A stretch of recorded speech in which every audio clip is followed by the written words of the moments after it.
second half gets more interesting because this time we have somebody who's spent time and energy studying the law as it is now. You know what's going on. So maybe would you like to introduce Alisa, or would you like Alisa to introduce herself? I'll introduce Alisa, and I'm going to start. And this is a sad indictment of the society and the culture that we live in. And Alisa looks after me and tells me that always before I start speaking anywhere publicly, and this is for both of us, we do a disclaimer. So anything that we say is not medical or legal advice. You know, neither of us are giving you, it's not the intention to coerce or intimidate or harm or frighten or give somebody false information. I'd like to add, anything I say isn't comedic advice. I love it. Yeah. When I'm doing podcasts and people, I actually have a readout thing of this, because we are unfortunately moving into a phase where what we're doing tonight could very easily be criminalised, because maybe somebody in the audience doesn't like me saying things like alphabet soup, you know. So anyway, the disclaimer is to be assumed that this is done in good faith and you need to do your own research, and we don't actually know as much as we pretend we know. Alisa does, I don't, I just wing it. Aidan obviously knows everything.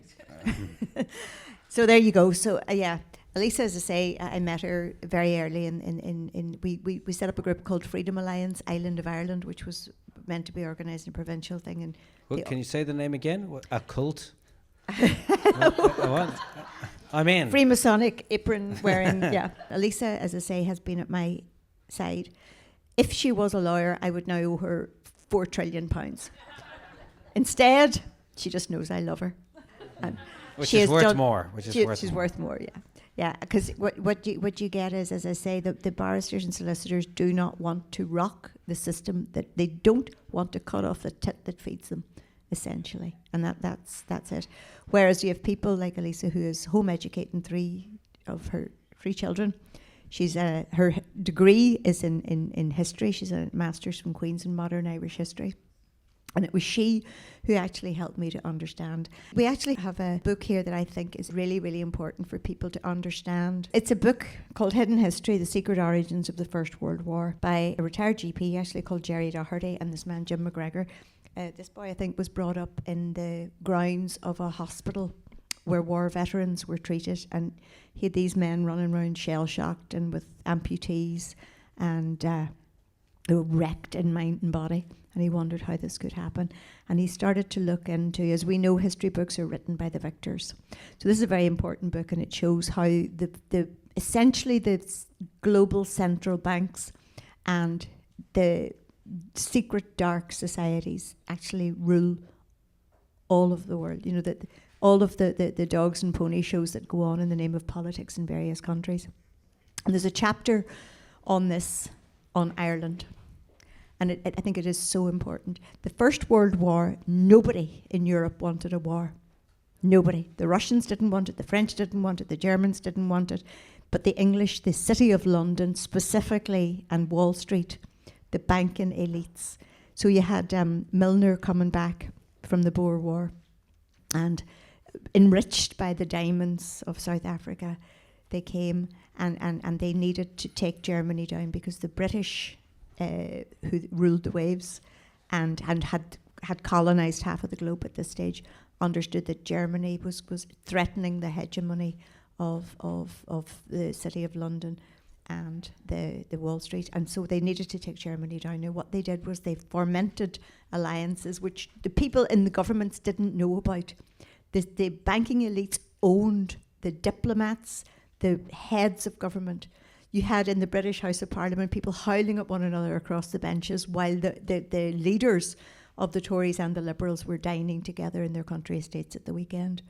And what happened in Ireland was they were worried that the war wouldn't start, you know, the violation of poor little neutral Belgium, and they knew that the Balkans, Austria-Hungary and that thing was likely to kick off. But if that hadn't happened, they had a backstop, and the backstop was Ireland. The British permitted the UVF in the north and Redmond's volunteers in the south independently to fundraise and to purchase arms, both from Germany. So that these, I often wondered, how in the name of God did they get 30,000 rifles and onto the coast whenever the place was riddled with informers. The British fleet escorted the arms. The UVF were armed, first of all. They got £100,000, which is worth tens of millions nowadays, of central bank money to arm themselves with up-to-date rifles. They were trained, the UVF were trained in the Curragh camp. The generals in the Curragh were told that they were never to turn their forces against even what was open dissension in terms of the UVF. They also allowed Redmond's volunteers. They used the same arms dealer in Hamburg to buy, they only got £1,000 worth of oil sawn off rubbish or whatever, but that they then were allowed to drill and train. These shipments of arms were brought into Ireland. They ramped up the whole danger of home rule. They pretended that that there was going to be home rule and that the Catholics were going to come down and were going to invade above the north and throttle people with their rosary beads. And all of this was, and they had rallies of 100,000 Orange men led by people whose allegiance was right in the heart of the British cabinet. And they left Ireland ripe for civil war. And if they hadn't got their war in Europe, what they would have done is pressed the trigger and said, the Germans have fostered dissent right in the heart of our empire. They would have led us at one another. But it didn't happen that way. They didn't need it. So what they did was they sent the UVF to the Somme and they sent Redmond's volunteers over in the same boats and they slaughtered both sides and ploughed them into the muck of Europe. That is the respect that banking elites have for ordinary people. And they play us like a banjo when it's needed. And it's really, really important. There's a chapter in this, as I say, the chapter in Ireland would make the hair stand in the back of your neck. And I have it. I have my copy here somewhere and I have it marked up. But when you look at the names involved, Erskine Childers wrote The Riddle of the Sands, which was a book which ramped up anti-German fervour. Erskine Childers' wife was an American banking billionaire heiress. They had a meeting in London. Roger Casement fought in the Boer War. Again, British aristocracy. But his guns didn't land. Casement's guns, I thought. They didn't, you're right, no, Bannistrand and all that crack. Yeah, they scuppered them, yeah. But no, absolutely, because it was always going to be, in case it ever came to pass, they wanted to make damn sure which side was going to win. So in May 1914, Childers and a group of friends met at the plush Mayfair home of Alice Stopford Green. House of the Deckard, with the conversation many distinguished political and literary figures, including Winston Churchill, etc., etc. Others at the meeting included Sir Roger Casement, Captain George Fitzhardinge Berkeley, Lord Ashburn, Sir Alexander Lawrence, Mary Springrice and Conor O'Brien. Like Stopford Green and Childers, they belonged to the privileged class. They conspired to raise money to buy these guns. Born into a prosperous Irish Protestant family, Stopford Green was the daughter of the rector of Kells and granddaughter of the Church of Ireland Bishop of Meath. Professor Quigley, Carl Quigley, who wrote the books about the deep state, identified her nephew Stopford as a member of the secret elite. She was a close friend of Viscount Bryce, former British ambassador at Washington and president of the Pilgrim Society. Dublin-born Sir Roger Casement was at that time a distinguished British Foreign Office diplomat, though his later involvement in Irish politics cost him his life. Rod Ashburn came from a line of wealthy Protestant Anglo-Irish landed gentry. Mary Springrice was the daughter of Lord Monteagle. Her great-grandfather had been a Chancellor of the Exchequer and Secretary of State for War. She was the niece of Sir Cecil Springrice, the British ambassador to the United States, and a pilgrim. Conor O'Brien, cousin of Mary Springrice, was the son of Sir Edward O'Brien, a wealthy Irish Protestant landowner. Sir Alexander Lawrence was the son of Brigadier General Sir Henry Montgomery Lawrence. His late uncle had been Viceroy of India. Captain George Fitzhardinge Berkeley, son of George Sackville Berkeley, attended prestigious Wellington College, then Oxford, where he was awarded a blue for cricket. This was not a typical terrorist cell. No, it wasn't. The leaders of the Irish Revolution were deep state shills. And it's really important that we understand that. The other thing that is important is that after partition, it's important to understand that all of those beautiful banknotes before the euros, all of those lovely coins with the deer and the salmon, were all minted in the Royal Mint. All of our gold is held in the Bank of England. All the judiciary, the courts of Ireland, are called King's Inns. They go back not to the local government, but to the City of London, the same place as the Privy Council, and they have the same allegiances at that level. It's really important that people understand that what we have here is a vassal state still under dominion, and the laws that apply and any of these emergency powers which are brought in, they apply here as well. So I think it, unfortunately, it turns out we're all English. On the contrary. We're not. Yeah. It's just, no, this is, we're talking about the people that we're going to take down, and Alisa has a few plans about how it's going to work. So I don't want to, I want you to, as I say, if people have questions, glad to answer them. But Alisa's going to talk about some of the things that maybe have discovered that might help us take back our country, because this is our land. This is the land of the people who were born here and reared here. The people who emigrated and went all over the world, they're not here anymore. It's us. And we have to take it back from the people who are now essentially working to a globalist agenda and trying to dismantle this beautiful, precious nation of ours and our culture and our history and our faith and our way of life.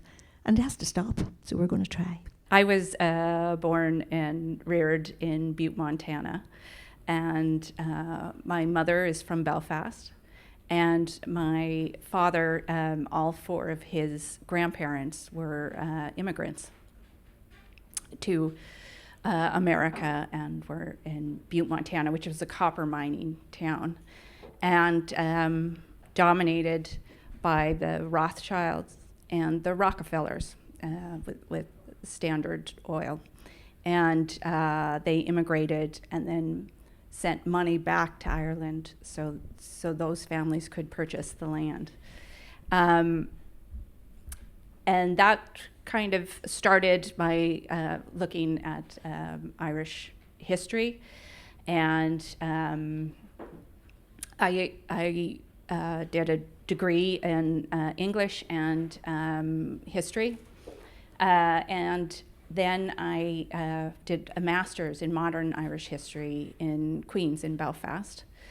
So, and my family were involved. They were victims of the Troubles. My aunt and uncle were burned out in 1968 of their home. They lived in a mixed estate. And my mother was born on Cumry Street in Belfast. So that's the American Committee for the Relief of Ireland. Her family, because my grandfather was a Presbyterian and my grandmother was a Catholic, they were put out of North Belfast during the pogroms, and those houses were built for those families. So that there was a long line of that, and I did my master's, and the whole time I was doing it, it never made sense. Something about Irish history just didn't make sense. And when I was waking up, someone said to me, it's all about the money, right? And then I looked at Irish history and was like, whoa, what if this is all a financial move? Because if you look at Ulster, the City of London came into Derry, right? That's why you have Londonderry and Coleraine. And that's why you have the Honourable, the Irish Society. That's why there was the plantation of Ulster. Was funded by the Crown and by the City of London.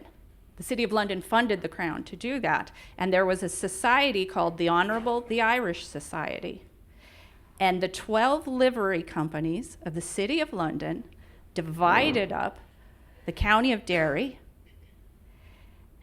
as they saw it as their promised land. And that this was theirs for the taking.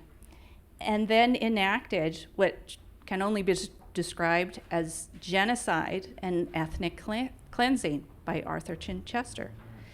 Now, this seeing the 12 livery companies of the City of London as the promised land is on today the Honourable the Irish Society's website that everybody can look at, and they're still in existence.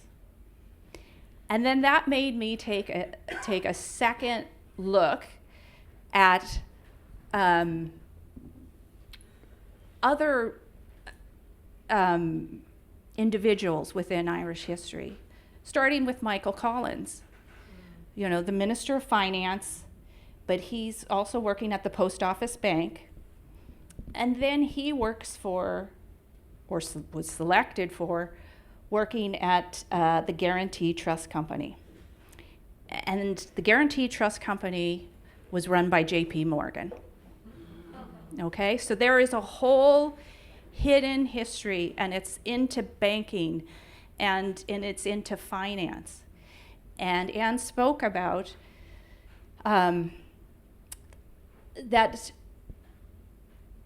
when there was the plantation and the dissolution of the monasteries, and I'm not going to go over a lot of information, but there's just some things I want you to take place at.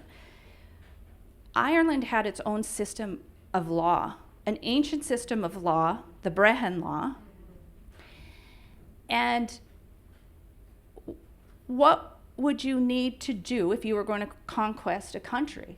Well, you need to have your system of law from the City of London to enforce your contracts to do a land grab.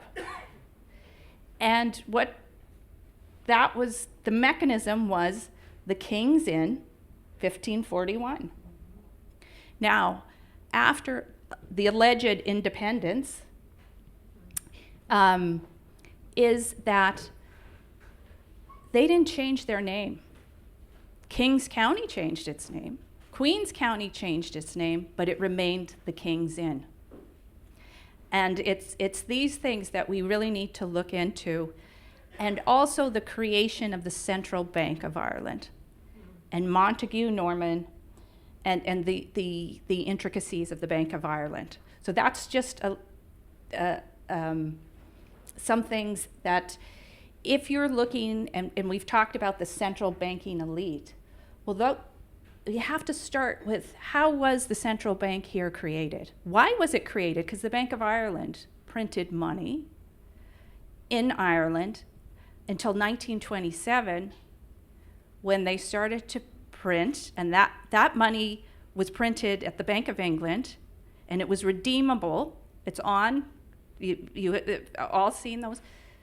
Don't take my word for it. Look at the old currency exchange. They have all this stuff. So this is the intricate links with the City of London, the banking, and the legal system. And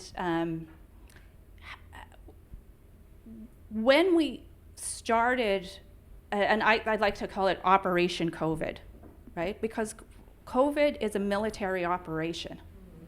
Okay, and that was kicked off by the United Nations, World Health Organization, and the international health regulations, and they did a public health emergency of international concern. I'm just going to speed through some of these terms, but I hope tonight you start looking these up. Everything I'm going to say is open source. Right? So there is a thing called continuity of government. And continuity of government started in the UK. And as most things do in the City of London. Continuity of government is their mechanism to enact emergency powers and to suspend a constitution and implement martial law. And that was refined after the Second World War in the north of Ireland, in the statelet of Northern Ireland. And you had the British military, General Frank Kitson, writing books in Oxford, and then brought gangs and counter-gangs, counterinsurgency. And Northern Ireland was the most heavily surveilled country anywhere in the world. This is where they developed the systems that we now know through COVID. And that's where we had internment, right? There was always emergency powers. And that's what Anne was kidnapped and interned. And this is the systems that they're trying to bring in. So what we're trying to do is educate people, because the more people know about continuity of government, the less power they have. Because knowledge is power, but acting on knowledge is the key to unlocking that power. And continuity of government is clear to see in America. And there's a lot of people speaking about this at the moment. Whitney Webb, the dark journalist, some alternative historians like Joseph P. Farrell. America has been under emergency powers since the 14th of September 2001, and they enact that every president every year signs the National Defense Authorization Act that enacts those emergency powers. President Trump in 2020 called a national emergency. The lockdowns were effectively martial law. And then they enact their regulations, right? And they're suspending that, but they're not telling us, and we're not coming because of the education system and everything we've experienced. So that's why with Anne and what we were going through, one of the reasons they came down, I believe, so hard on Anne is because she was calling them out on informed consent, but also she was sending notices of liability for harm and death. That removes all their plausible deniability in these systems. I have to say, the last place on this earth I would want to be is inside a court. Something I never wanted to be. It was something Anne never wanted to be. And yet we were put there. And I believe we're put there for a reason. And we're not going to take part in the fruitful works of darkness. We're going to expose it. And part of that exposing is knowing these mechanisms. And we met when we were in the North. We started to meet other people who were lay litigants, right? Horrible stories of people who were in credit and the banks trying to take their properties and spending decades in the courts and going through. These people are some of the most intelligent, smartest people I have ever met. And they came and said to us when we were saying, it was how the courts weren't working, right? They weren't following their own rules, everything. But if you're in a military dictatorship, they're not going to follow their rules, are they? Two of the books. This is The Anglo-American Establishment by Carroll Quigley. And he also does a book called Tragedy and Hope. This is easier to read. One of the interesting things is this Milner group, this secret society that Carroll Quigley follows that's linked into international banking. There's three countries that they dabble in, that they focus is on their petri, like a petri dish with them. And that's Ireland, Palestine, and India. All three of those countries have been partitioned. That is their playbook. This is the manual of the law of armed conflict, and it's by the UK Ministry of Defence. Your government hates you. Your government's at war with you.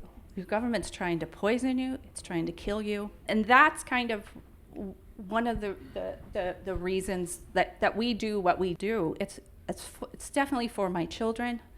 It's for my family. It's for Anne's children and grandchildren.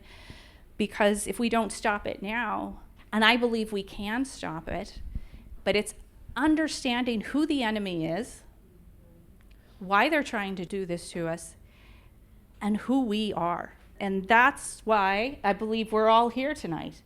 That's why we're doing what we feel we are doing. It's like Dietrich Bonhoeffer in Germany, right? Silence in the face of evil is evil itself. Not to act is to act. Not to speak is to speak. And we have to withdraw our consent. You have to look at the Geneva Convention, number 4, 1949. And I was like, well, why would you do a UN? And he's like, because they've suspended the Constitution. You're in martial law. You don't have any rights unless you reclaim your rights. And you have to say you're a non-combatant. They're looking at everyone as a combatant. And you have to declare yourself as a private citizen, as a non-combatant. And that is, when Anne was talking about the affidavit, and the reason why it's notarized is it has to be international, because they're all working internationally. And this is all done through the UN. What we started to do is then trace emergency powers. And it is mind-blowing when you look at how, they say that there was partition. I think what happened, in my own opinion, is they broke the corporate seal into two, but underneath that, it's still one island. It's still one people, it's still one nation. That's why you have an Irish sea border, right? They all signed up to the UN, and we started to go through, what was the UN Charter, things they can and can't do under the UN Charter, and then we looked at the Geneva Convention, number 4, and how to declare yourself a private citizen. And under those articles, Article 3 says it doesn't even need to be an international conflict. It can be internal. But Article 32 says you cannot experiment with biological, or you cannot harm. And that's what they've been doing. The UK enacted that international treaty, the Geneva Convention, protection of private, they call it persons, but it's civilians, in a time of war in 1957. The government of Ireland enacted it in 1962. On this island, they're all using the same mechanisms, right? And then we started to look at this. And Anne talked about being in the Court of Appeal and talking about declaring herself a private citizen, putting that affidavit in. And she also talked about a biological weapon. There's an international treaty about biological weapons. And it talks about toxins and biological agents. And the COVID vaccines fit the definition of a biological weapon. And we started to look at Karen Kingston's work, Sasha Latipova, and Catherine Watts. What we found is it's the same, because they're all enacting international conventions. International conventions are the highest, international law, right? So we started to see that when Anne spoke, and I have to say that Anne is one, if not but one of the most morally courageous individuals I've ever met. Sorry, Alisa, I don't know if you know this, but she actually broke lockdown regulations. Well, she also has bigger balls than any local man. You could see a marked difference, right? When Anne was invoking the Geneva Convention, she was a private civilian, and she was talking about the bioweapon and on men, women, and children. They were so scared they put me in the cells for 4.5 hours. Well, the thing they really don't like to deal with is equity and trusts. Where common law and equity collide, equity prevails. And if you look at how the United Nations is structured, the biological weapons, we have the terrorism conventions, and they're all then enacted into law. What if we used it against them? What if they're the terrorists and we can't fund them, because if we funded them, we would be funding genocide, war crimes, terrorism. Operation COVID was a genocide. It was war crime. And they're not going to stop if we keep funding them to do this. What they're doing in Gaza is genocide, and it's crimes against humanity, and it's just an affront to all of us. But how do we look at stopping this? We need to pull our resources and think of how we can stop funding this, but by using some of their own mechanisms against them. Because by being complicit, by funding genocide, you are actively complicit and guilty of the crimes against these conventions which rule and which are installed in our national statutes. So that it's a requirement of people to say no. So that Alisa has and this, I think this is really exciting, because we can use trust law, and what you do is you refuse to pay your taxes, but what you do, Alisa can explain it better than I can, but what you do is you set up a trust and you pay them into the trust, and you say to the government that is held in trust until such times as you comply with your own laws. And we will not be complicit in funding criminality, essentially. We need to fix this, because they are going to take our young people into a war that nobody's going to win, because all wars are bankers' wars. And they require the annihilation of tens of millions of people to feed their grisly machine. And we are paying to build our own gulags. It's a whole different mindset. And this is very much a work in progress, but I think it gives us directions in ways. Also, declaring your status as a private civilian under the Geneva Convention 4. That we start talking about continuity of government. If you go on Wikipedia and look up continuity of government, did you know that the Irish government has a continuity of government program? They want us rioting, they want us burning, they want us hating people with different coloured skins, they want us blaming one another.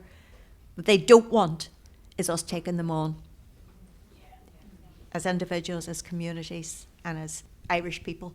Both of my great-grandfathers were in Clan na Gael, and that was the arm of the Irish Republican Brotherhood in America. And what they did in there was to fundraise, and they did that through the Dáil Éireann loans. Okay, and Collins was in charge of the Dáil Éireann loans in Ireland. And De Valera and O'Meara, and I forget the third trustee, but they did America, and they earned millions and millions. And that was based on the war bonds at the Bank of England. They structured that on that. It's now come to light, researchers have found that the war bonds during First World War, and it was in the media, these are oversubscribed, we have so many subscribers. It was all a lie. They weren't oversubscribed. In fact, they were undersubscribed, and the Bank of England had to buy it back. And they had to come clean about that when the researchers came. What happened is that De Valera and Harry Boland and that were in the Waldorf. They were intrinsically involved in Wall Street. They had millions of pounds, and when the split came, because De Valera was a trustee, they couldn't get to that money. The Free State government tried to get to that money, which was in a bank account in America, and they couldn't do it. And the Supreme Court in Ireland at that time ruled in their favor, and so they went to New York, and New York said, oh, no, we're not giving you that money. And there is a famous court case, and it's the Irish Free State, and Eamon de Valera and others versus the Safe Deposit Trust Company. Now that's a branch of the Guaranteed Trust Company that Michael Collins was involved in. That judgment by the judge, if you read that, is one of the most illuminating insights into Irish history. What became clear is that, one, there was no independence in 1919, 1921, or 1922. That the government of Ireland is simultaneously maintained from that time all the way through. They had to call them bond certificates. They couldn't call them bonds because that would be fraud. Is Eamon de Valera, and he is calling himself the president of the Irish Republic. That is why, in my opinion, in the 1937 Constitution, they don't use Irish Republic or any form of the word republic because they lost that court case. The judge said, you can't call yourself a republic because you weren't even a belligerent. And internationally, no country would recognize you, even as a belligerent. There was no republic. They appealed that in 1931 and lost that case too. Declaring yourself a citizen, a private citizen. Civilian. You used it when you were stopped by the cops. Where do you see applying that? Why do it? They couldn't arrest me. Yes. We have proof of concept. That policeman said, we can't do anything because you're a non-belligerent, and they were trying to arrest me under emergency powers. It isolates you from their power in a sense. Yes. Yeah. And just one other thing, if I may just quickly, I'd really love to. I would also contend that's why I got out of jail after 2 days too, because they got the notarized affidavits that reiterated that. I would suspect that's why they couldn't keep me. Just on the sort of hypothesis about Michael Collins and all that, it seems that this MO by the darker side, they seem to do this all the time. They have these, what we sometimes call useful idiots now, but they place people, just like the WF are embedding the likes of Varadkar in our government to do their bidding. But that seems to have been done right from, even in the early days of the American Revolution. The Constitution was undermined in the same way. Well, I mean, I couldn't agree more. And the American Constitution is actually it's a fudge, and Murray Rothbard, he has wrote a fantastic history on that, and what he says, and it starts.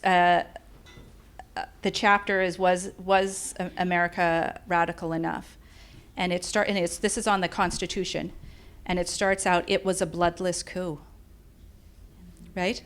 So the Federalists, through fraud, chicanery, coercive laws, everything, put on a constitution to the anti-Federalists who were the farmers and who had fought in the American Revolution. They didn't want a constitution. They didn't want a federal government because some of the anti-federalists were saying, if you want us to elect people to a federal government and then you pay them, well, they're loyal to you. If we pay them and they don't do what we want, we recall them, they're loyal to us. We don't want this. And they enacted that, and then you have Alexander Hamilton involved in trying to put in a central bank. This all goes back to central banks. Anne said all wars are bankers' wars. All revolutions, including the Irish Revolution, was to enact central banking. If Ireland never had monetary sovereignty, how could it be sovereign? I'm asking the question. I don't have all the answers, but these are questions we have to get to the bottom of. This is a great time to be alive, right? We're trying to get this this information out, because we talked about banking, but we could also talk about the disinformation and misinformation and the military psyops that were run in Northern Ireland that then formed what's running now. And a really good film to start you off is called The Man Who Knew Too Much, Colin Wallace. Ireland has long been the test bed for a lot of the prototype for the empire, and things were, you know, in the north recently again was the test bed for a lot of the new technologies that were coming in, and the new, like we talked about Frank Kitson and the whole gangs, counter gangs, what the force reaction unit in Belfast, the way that they infiltrated. So the gentleman in the audience, for the sake of the camera, said that his father told him that every Irish punt was backed by an English pound. And that was one of the ways they control the system. Our older generations had an awful lot of wisdom and understanding that it has been educated out of us, and that you're not allowed to actually know a lot of stuff. So I would have huge respect for what someone of that generation handed on as his understanding, and it's very plausible that that's right. And as I say, you know, listening to people like who've lived through a lot of this, older people. And I think we're missing that in society now, where young people don't get that knowledge. But well, you know, you start from where you are, and anything that we can do. The other thing is, I'm sure Alisa could maybe give you some wording for making up your own affidavits for status. Yes. Like we said, we're not legally trained, right? And this has just been our experience, but we're happy to show, and like the affidavits that Anne and others have done, because we had to pull together as a group, and we're having to re-educate ourselves, right? To paraphrase that, if it all goes tits up, you're on your own. I think we should end there.